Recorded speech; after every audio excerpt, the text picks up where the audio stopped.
नमस्ते दोस्तों, मैं आज आपको मेरी जिंदगी के अहम किस्से सुनाने जा रहा हूँ।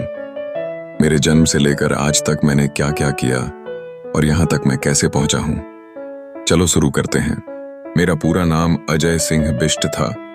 मेरा जन्म 5 जून 1900 बेहतर पंचूर गांव, यमकेश्वर ब्लॉक, पौड़ी गढ़वाल, उत्तराखंड में हुआ था।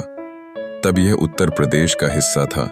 मेरे पिताजी का नाम आनंद सिंह बिष्ट फॉरेस्ट रेंजर थे। माँ सावित्री देवी और 7 भाई बहन हैं। मेरी शुरुआती पढ़ाई गांव के स्कूल में हुई। दोस्तों, मुझे बचपन में खेतों में खेलना और जंगलों में घूमना बहुत पसंद था। मैं अपने दोस्तों के साथ पेड़ों पर चढ़ जाता था और जंगली फलों की तलाश करता रहता था। मैं पढ़ाई में काफी होशियार था। दोस्तों, मेरा जानवरों से बड़ा लगाव था। गाय बैल की देखभाल करना, पशुओं के लिए चारा लाना, ये सब मुझे पसंद था। दोस्तों, जब मैं छोटा था, अगर गांव में किसी बच्चे या गरीब के साथ अन्याय होता तो मैं उसका विरोध करता था। गांव के लोग कहते हैं कि तभी से मेरे अंदर नेता जैसा आत्मविश्वास दिखता है।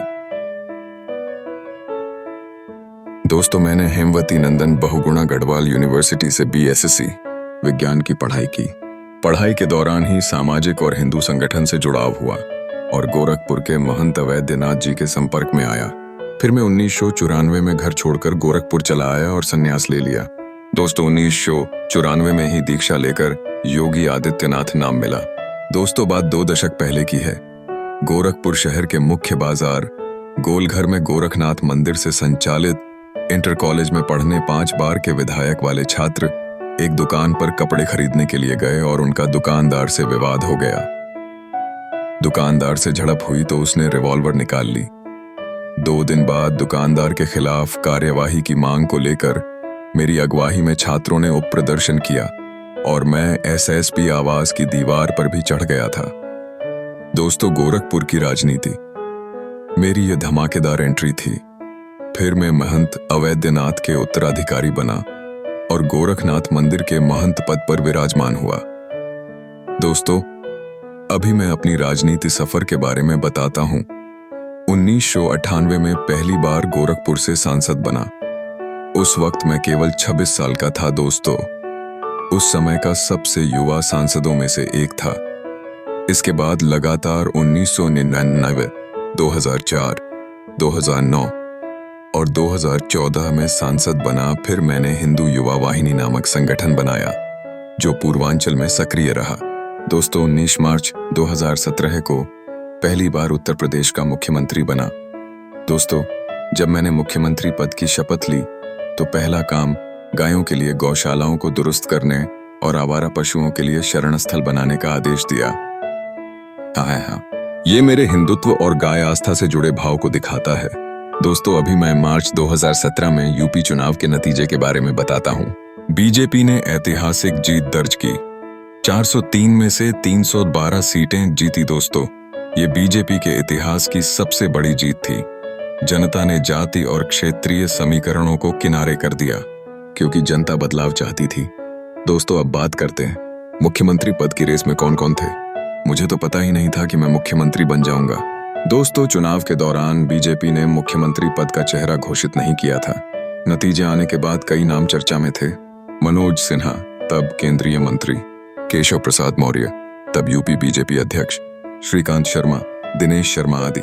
परंतु मेरा नाम शुरू में CM पद के लिए नहीं था, लेकिन विधायकों और जनता में मेरे लिए जबरदस्त समर्थन था। दोस्तों, मेरी छवि कट्टर हिंदुत्व नेता और सख्त प्रशासक की बन चुकी थी। खासकर पूर्वांचल में मेरा जबरदस्त प्रभाव था। दोस्तों, अभी थोड़ी अंदर की बात बताता हूं कि मेरा ही नाम क्यों मुख्यमंत्री के लिए आया। विधायक दल की बैठक में कई विधायक खुलकर बोले कि यूपी जैसे बड़े राज्य के लिए ऐसा नेता चाहिए जो सख्त फैसले ले सके और हिंदू वोट बैंक को एकजुट रख सके, और वो मैं था। दोस्तों, कई रिपोर्ट्स के अनुसार भी संघ RSS ने भी मेरे नाम को हरी झंडी दी। अंत में बीजेपी नेतृत्व ने सबकी सहमति से मुझे मुख्यमंत्री बनाने का फैसला किया। दोस्तों, उनके साथ 2 डिप्टी CM बनाए गए, केशव प्रसाद मौर्य और दिनेश शर्मा, ताकि सभी गुटों को संतुलन मिले।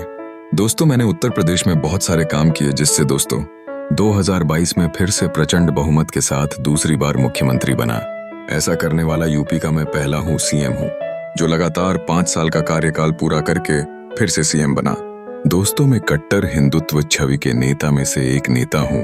दोस्तों, गोरखनाथ मंदिर मेरे के पास एक बाघिन खुशी रहती थी, जिसे मैं खुद दूध पिलाता था। यह किस्सा आज भी गोरखपुर में बहुत प्रसिद्ध है। ये मेरे निर्भीक और प्राकृतिक प्रेमी स्वभाव को भी दिखाता है। हालांकि मैं सन्यासी हूँ और पारिवारिक जीवन से दूर रहता हूँ, लेकिन माता पिता और भाइयों के साथ मेरा रिश्ता बहुत भावनात्मक रहा है।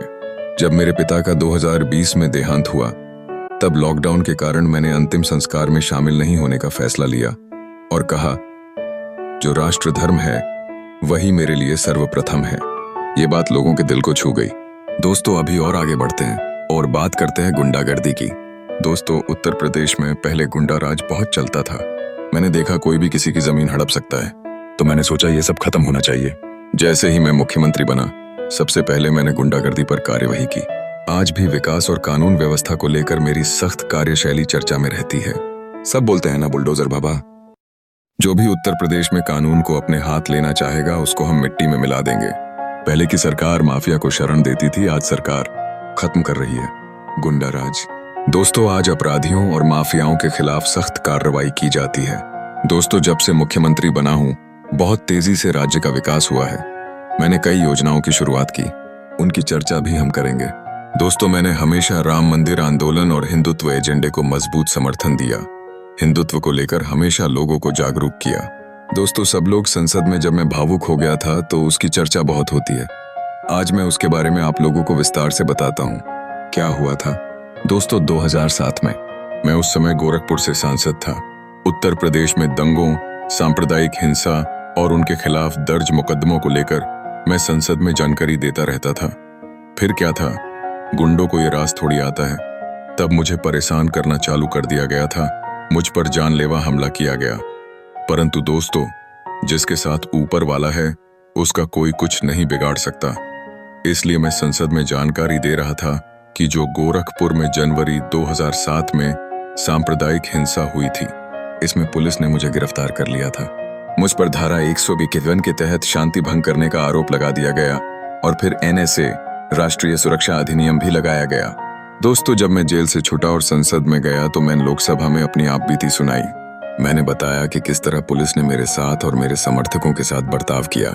मैंने कहा था कि मैं सिर्फ पीड़ित हिंदू समाज की बात करने गए था, लेकिन मेरे खिलाफ कार्रवाई की गई। अपनी बात कहते कहते मैं संसद में बहुत भावुक हो गया और मेरी आंखों में आंसू आ गए थे। दोस्तों, मैं तीसरी बार गोरखपुर से लोकसभा का सदस्य बना हूँ। पहली बार मैं 25,000 वोटों से जीता था, दूसरी बार 50,000 से जीता, तीसरी बार लगभग 1.5 लाख मतों से मैं गोरखपुर से चुनकर आया हूं। लेकिन पिछले कुछ समय से दोस्तों, मुझे जिस प्रकार से राजनीति का शिकार बनाया गया, आप सब लोगों ने देखा जा रहा है। मैं केवल सदन में अनुरोध करने के लिए गया था, क्या मैं इस सदन का सदस्य हूं या नहीं हूं, और क्या ये सदन मुझे संरक्षण दे पाएगा या नहीं दे पाएगा। मैंने अपने जीवन में संन्यास लिया है। अपने समाज के लिए मैंने अपने परिवार को छोड़ा, मैंने अपने माँ बाप को छोड़ा है, लेकिन मुझे आज अपराधी बनाया जा रहा है। मैंने सब सदन में बोला। दोस्तों, ये घटना कैसे शुरू हुई थी, आज मैं उसके बारे में भी आपको बताता हूं। दरअसल हुआ क्या कि गोरखपुर में सांप्रदायिकता हिंसा भड़क गई थी और मुझे 11 दिन तक जेल में बंद कर दिया गया। जब मुहर्रम के एक जुलूस के बाद एक हिंदू समुदाय के व्यक्ति की हत्या कर दी गई, जिसका नाम राजकुमार था। राजकुमार मुहर्रम के जुलूस में कैसे गया, सबकी अलग अलग राय है, लेकिन राजकुमार को पुलिस ने गाड़ी में बैठा लिया। लेकिन बुरे में जुलूस कर रहे लोगों ने राजकुमार को गाड़ी से उतरकर पीट पीट कर मार डाला। फिर मैं वहां धरना देने के लिए गया था, लेकिन मुझे गिरफ्तार कर लिया गया और 11 दिन तक जेल में रखकर प्रताड़ित किया गया। जेल में रहते हुए भी मैंने अपने समर्थकों को संदेश भेजा कि कभी हार मत मानना। अबे, जेल से बाहर आने के बाद उनका प्रभाव और बढ़ा और मैं पूर्वांचल की राजनीति में अपराजेय माने जाने लगा। उस समय मुलायम सिंह की सरकार थी और ये सब मुलायम सिंह के इशारों पर ही हो रहा था कि वह मुसलमानों का वोट पा सके। अतीक अहमद और मुख्तार अंसारी जैसे गुंडे उस सरकार के साथ में काम करते थे। दोस्तों, जब मेरे द्वारा खुलेआम यह मुद्दा उठाया कि कैसे राजनीति और प्रशासनिक तंत्र का दुरुपयोग किया गया, तो उस घटना के बाद मेरे हिंदू युवा वाहिनी के संगठन को और मजबूत किया और पूर्वांचल में अपनी राजनीतिक पकड़ बढ़ गई। यही घटना मेरे तेज तर्रार हिंदुत्ववादी नेता की छवि को और मजबूत करने वाली मानी जाती है। दोस्तों, अभी बात करता है मेरी योजनाओं की मुख्यमंत्री योगी आवास योजना। दोस्तों, जिन लोगों को प्रधानमंत्री आवास योजना का लाभ नहीं मिला, उनके लिए यह राज्य सरकार की योजना है। इसमें गरीब परिवारों को पक्के मकान बनाने के लिए आर्थिक मदद दी जाती है। दोस्तों, अभी किसी को भी झुग्गी झोपड़ी में नहीं रहना पड़ेगा, सबके घर पक्के होंगे।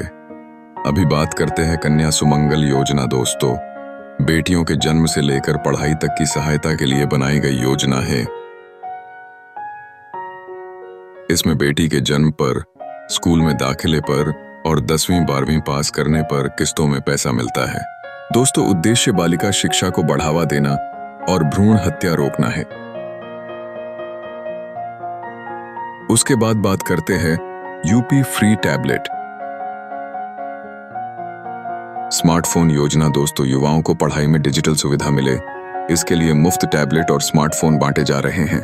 करोड़ों छात्रों को इसका लाभ मिला है, खासकर ग्रेजुएशन और पोस्ट ग्रेजुएशन के छात्रों को। चलो दोस्तों, अभी अगली योजना के बारे में बताएं। एक जनपद एक उत्पाद ODOP योजना। यूपी के हर जिले के किसी खास स्थानीय उत्पाद को पहचान दी जाती है। दोस्तों, इससे कारीगरों, छोटे उद्योगों और हस्तशिल्प को बढ़ावा मिला। उदाहरण के लिए काशी की साड़ी, भदोही के कालीन, मुरादाबाद की पीतल कला आदि। दोस्तों, गरीब परिवार बेटियों की शादी नहीं कर पाते, हमने मुख्यमंत्री सामूहिक विवाह योजना शुरू की। गरीब परिवारों की बेटियों की शादी में सरकार आर्थिक मदद करती है। इसमें सामूहिक विवाह समारोह कराए जाते हैं और दुल्हन को जरूरी सामान व धनराशि दी जाती है। अब आते हैं मिशन शक्ति पर। दोस्तों, ये महिलाओं की सुरक्षा, सम्मान और स्वावलंबन के लिए बड़ी योजना है। इसके तहत महिला हेल्पलाइन, पिंक पेट्रोलिंग, महिला थाने, हेल्प डेस्क आदि को मजबूत किया गया। और दोस्तों, समय समय पर जागरूकता अभियान भी चलाए जाते हैं। दोस्तों, अब बात करते हैं यूपी कौशल विकास मिशन की। युवाओं को रोजगार के लिए ट्रेनिंग दी जाती है। अलग अलग ट्रेड में स्किल डेवलपमेंट कोर्स और रोजगार मेले लगाए जाते हैं, जिससे रोजगार मिल सके। अब बात करते हैं एंटी रोमियो स्क्वाड। दोस्तों, महिलाओं और छात्राओं को छेड़खानी से बचाने के लिए पुलिस की स्पेशल टीम सार्वजनिक जगहों पर सक्रिय रहती है। छेड़छाड़ करने वालों के खिलाफ तुरंत कार्रवाई होती है। आइए अब चलते हैं मुख्यमंत्री कृषक दुर्घटना बीमा योजना पर। दोस्तों, किसानों के लिए दुर्घटना में मौत या गंभीर चोट लगने पर आर्थिक मदद दी जाती है और किसान परिवार को 5 लाख रुपए तक का बीमा कवर मिलता है। अब आते हैं गरीब परिवार की योजना पर। दोस्तों, मैंने मुख्यमंत्री योगी मुफ्त राशन योजना शुरू की। गरीबों को कोरोना और लॉकडाउन में मुफ्त राशन दिया गया। अभी कई करोड़ परिवारों को हर महीने मुफ्त राशन मिल रहा है। अभी आगे बढ़ते हैं। दोस्तों, मैं अभी भी आपको मेरी कविता के बारे में बताता हूँ। मैंने एक कविता लिखी है। योगी का प्रण गोरख धाम से निकला सन्यासी, जन जन का अब बन गया साथी। गेरुए वस्त्र में आग सिला ली, आंधी बनकर चलता अकेला सवारी। गुरु के चरणों में जिसने जीवन वार दिया, धर्म संस्कृति का दीप फिर से जला दिया। लाठी नहीं विचारों से लड़ता रण, सत्ता का नहीं सेवा का है उसका प्रण। आंधी आई, जेल भी जाना पड़ा, साजिशों का भी विष प्याला पीना पड़ा, फिर भी ना डिगा, न रुका, न झुका। धैर्य और साहस से हर संकट को चटका। अब सिंहासन पर बैठा जो संत, कड़े फैसलों से कांपे तंत्र। माफिया डरे, अपराधी थर थर कांपे, न्याय का सूरज अब चमक कर नापे। योगी नहीं, वो विचारों का ज्वाला है, गोरखपुर से लखनऊ तक उजाला है। जो धर्म के लिए, कर्म के लिए जीता है, वो सन्यासी अब इतिहास भी लिखता है। दोस्तों, कैसी लगी मेरी कविता? दोस्तों, ये मेरी जिंदगी के किस्से। धन्यवाद।